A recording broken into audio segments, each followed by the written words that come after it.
Movie की starting में हमें वेस्ट वर्जीनिया के एक हॉस्पिटल को दिखाया जाता है। इस जगह पर डिफॉर्म हुए पेशेंट्स को रखा जाता है। यहाँ पर डॉक्टर रायन डॉक्टर मैरी को इस हॉस्पिटल के बारे में बताते हुए इन डिफॉर्म लोगों के बीच में ले जाता है, जिसके बाद में एक डिफॉर्म पेशेंट मैरी को पीछे से पकड़ लेता है। रायन इसके बाद में मैरी को उससे छुड़ाता है, लेकिन इधर वो पेशेंट चुपके से मैरी के हेयर पिन को निकाल लेता है। अब डॉक्टर रायन मैरी को हिलिकर ब्रदर्स के पास ले जाता है। ये 3 भाई होते हैं, जिनमें एक का नाम 3 फिंगर है, दूसरे वाले का 1 आई और तीसरे का नाम सॉ टूथ है। इन सबको ये नाम इसलिए पड़ा था क्योंकि 3 फिंगर ने अपने ही हाथ की उंगली को खा लिया था, 1 आई ने अपनी आंख फोड़ ली थी और सॉ टूथ पत्थर की दीवारों को काटता रहता था। ये तीनों इतने खतरनाक है कि इन्होंने अपनी फैमिली तक को मार डाला था। अब ये दोनों यहाँ से जाते हैं, जिसके बाद में वो पेशेंट इस हेयर पिन के जरिए वो दरवाजे के लॉक को खोलने की कोशिश करता है, मगर उससे ये लॉक नहीं खुलता है। जिसके बाद में 3 फिंगर उससे इस पिन को मांगता है। जब 3 फिंगर को ये पिन मिल जाती है तो वो आसानी से इस दरवाजे को खोल देता है। अब ये सभी लोग बाहर निकलते हैं। इधर यहाँ का सिक्योरिटी गार्ड जब अंदर जाके देखता है तो ये म्यूटेंट्स उसे मार देते हैं। जिसके बाद में ये लोग यहाँ के सभी डिफॉर्म पीपल को आजाद कर देते हैं। ये सभी लोग कैद से छूटने के बाद में हॉस्पिटल में आतंक मचा देते हैं।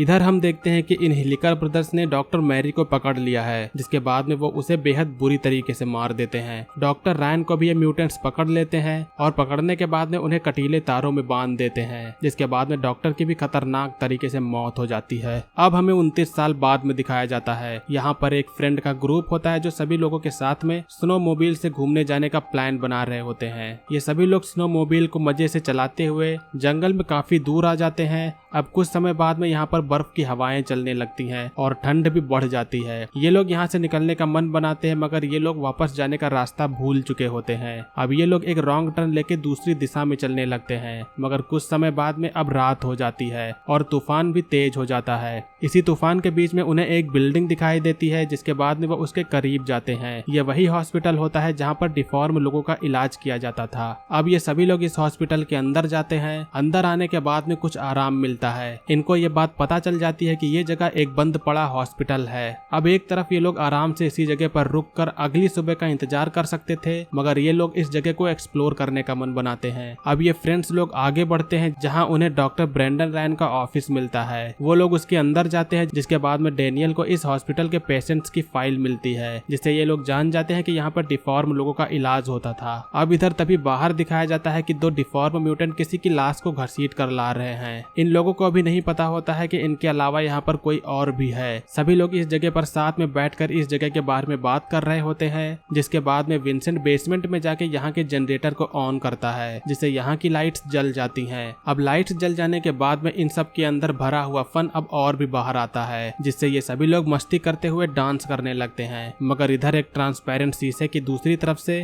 1 आई इनकी ये सब हरकतें देख रहा होता है। अब ये लोग मस्ती करते हुए एक थिएटर रूम में पहुंचते हैं, जिसके बाद में डेनियल एक रील को वीडियो प्लेयर में लगा के प्ले करता है। इस वीडियो में दिखाया जाता है कि डॉक्टर्स लोग डिफॉर्म पीपल का इलाज कर रहे हैं। इसे देखने के बाद में अब सभी लोग सोने के लिए चले जाते हैं। विंसेंट को नींद नहीं आ रही होती है, जिसके बाद में वो इस जगह पर घूमने के लिए चला जाता है। वो बाहर जाकर कुछ दूर पर देखता है कि उसके सामने शीशे की दूसरी साइड कोई आदमी है। विंसेंट को लगता है कि ये पोर्टर है, और जब वो उसके पास में जाता है तो वो एक डेड बॉडी होती है। विंसेंट इस पर कुछ रिएक्ट करता ही है कि तभी पीछे से सॉ टूथ आकर उसे मार देता है और उसकी बॉडी को घसीट ले जाता है। अब अगला दिन आता है और बाहर अभी भी तूफान थमा नहीं होता है। जेना तभी उठती है और विंसेंट यहाँ पर उसे नहीं दिखता है। जिसके बाद में वो बाकी लोगों से जाकर विंसेंट के बारे में पूछती है, लेकिन बाकियों ने भी विंसेंट को पिछली रात से नहीं देखा होता है। अब जब कुछ देर विंसेंट का पता उन्हें नहीं चलता है तो 4 लोग मिलकर विंसेंट को ढूंढने के लिए जाते हैं। वो लोग यहाँ की चीजों को एक्सप्लोर करते हुए विंसेंट को ढूंढ रहे होते हैं। उन्हें यहाँ पर एक जगह पर कुछ सर्जरी करने वाले टूल्स मिलते हैं। अब यहाँ पर ऊपर वाले लोग जब नर्सेस स्टेशन के पास में जाते हैं तो वहाँ पर उन्हें शीशे पर किसी का ब्लड लगा हुआ मिलता है, जिससे ये लोग समझ जाते हैं कि शायद यहाँ पर कुछ गड़बड़ है। इस तरफ जेना विंसेंट को ढूंढते हुए किचन की ओर आ गई होती है। वो यहाँ पर देखती है कि कोई आदमी विंसेंट की बॉडी को लाद कर ला रहा है। इसके बाद में वो छिप के देखती है कि ये एक डिफॉर्म म्यूटेंट है जो विंसेंट की बॉडी को काट रहा है। इसे देखकर जेना के होश उड़ जाते हैं और जब सॉ टूथ दूसरी तरफ चला जाता है तो जेना जल्दी से यहाँ से भागकर बाहर जाती है। वो अब इन लोगों को यहाँ पर डिफॉर्म म्यूटेंट के बारे में बता ही रही होती है कि तभी तभी शर्ट में लिपटा हुआ एक सर उनकी ओर आता है। जब केनिया उसे खोल के देखती है तो इस कटे हुए सर को देखकर उसके भी होश उड़ जाते हैं, लेकिन इनके रिएक्शन के दौरान वो डिफॉर्म पीपल क्लेयर को कटीले तारों की मदद से उसमें फंसा कर उसे ऊपर खींचने लगते हैं। काइल उसे बचाने की कोशिश करता है मगर क्लेयर का सर धड़ से अलग हो जाता है। अब यहाँ पर ये लोग जल्दी से बाहर की ओर भागते हैं। बाहर अभी भी तेज तूफान होता है। ये लोग जल्दी से स्नोमोबाइल को स्टार्ट करने की कोशिश करते हैं, लेकिन उन दरिंदों ने स्नोमोबाइल की स्पार्क प्लग वायर भी निकाल ली होती है, जिससे अब ये लोग यहाँ से नहीं जा सकते हैं। लेकिन तभी जेना कहती है कि मैं यहाँ से स्कीइंग करते हुए जाऊंगी और उसके बाद में मदद के लिए किसी को बुला कर लाऊंगी। अब इसके बाद में जेना स्कीइंग करते हुए इस तूफान में निकल जाती है। अब ये सारे फ्रेंड्स लोग फिर से हॉस्पिटल के अंदर आ जाते हैं। वो सीधा डॉक्टर रायन के ऑफिस में जाकर डोर को लॉक कर लेते हैं और इधर ये दरिंदे विंसेंट की बॉडी के टुकड़े कर रहे होते हैं। ये लोग यहाँ पर ऐसे ही ज्यादा देर नहीं रुक सकते हैं, जिसके बाद में ये लोग उनसे लड़ने का प्लान बनाते हैं। उनसे लड़ने के लिए इन्हें कुछ हथियार चाहिए, जिसके बाद में काइल, डेनियल और सारा बाहर हथियार लेने के लिए निकल जाते हैं। इनके जाते ही सॉटूथ यहाँ पर आता है और दरवाजे को तोड़ने की कोशिश करता है, मगर ब्रिजेट उसके हाथ पर चाकू से मार देती है, जिसके बाद में सॉटूथ यहाँ से चला जाता है। इधर ये लोग बेसमेंट में जाकर कुछ हथियार ले लेते हैं, मगर हथियार लेने के बाद में जब वो फिर से वापस आ रहे होते हैं तो सॉटूथ डेनियल को पकड़ लेता है। काइल, सैम दोनों लोग वापस आते हैं तो उन्हें पता चलता है कि डेनियल उनके पीछे नहीं आया है, जिससे ये लोग जान जाते हैं कि शायद उसको दरिंदों ने पकड़ लिया होगा।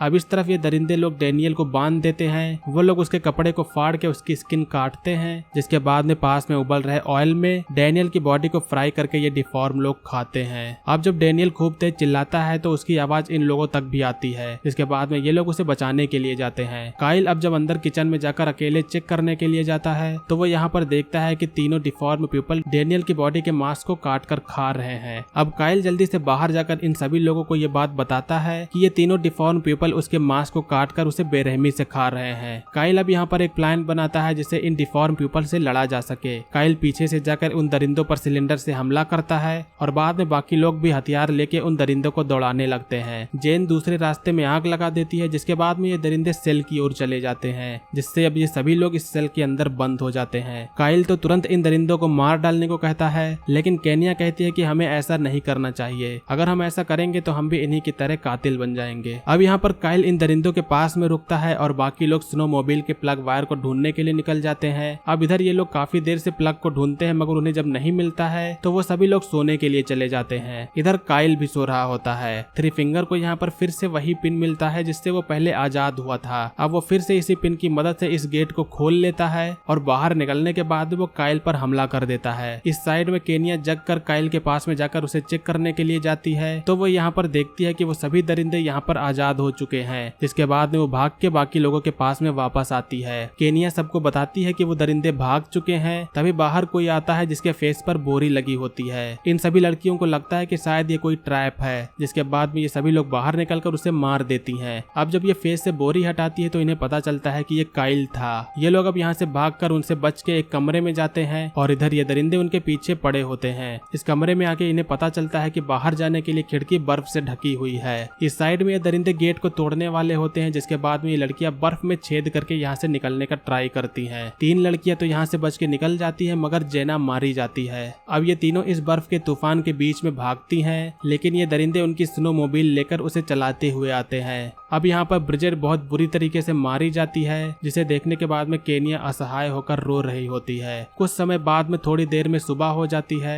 केनिया हेल्प के लिए चिल्लाते हुए आ रही होती है, मगर तभी उसके पीछे स्नोमोबाइल चलाते हुए वन आई आ जाता है। लेकिन इधर सारा छुपी होती है, जो वन आई को डंडा मार के स्नोमोबाइल से गिरा देती है। अब ये दोनों लोग स्नोमोबाइल पर बैठ के यहाँ से खुश होकर जा रही होती हैं, लेकिन तभी एक तार में कट जाने से इनकी गर्दन अलग हो जाती है और थ्री फिंगर इनके सर को उठा ले जाता है और अंत में यहीं पर मूवी का एंड होता है। सो दोस्तों, ये थी 2011 के horror slasher movie wrong turn के पार्ट 4 का एक्सप्लेनेशन। बाकी बचे पार्ट के एक्सप्लेनेशन के वीडियोस भी जल्द ही आने वाले हैं। अगर आप लोग को वीडियो पसंद आई हो तो वीडियो को लाइक करिएगा। चैनल पर अगर आप लोग नए हो तो सब्सक्राइब कर दीजिएगा। आप लोग हमें कमेंट करके बता सकते हैं कि आप लोगों को किस मूवी का एक्सप्लेनेशन चाहिए। आज की वीडियो के लिए बस इतना ही। मिलेंगे अगली वीडियो में, तब तक के लिए बाय। जय हिंद, वंदे मातरम।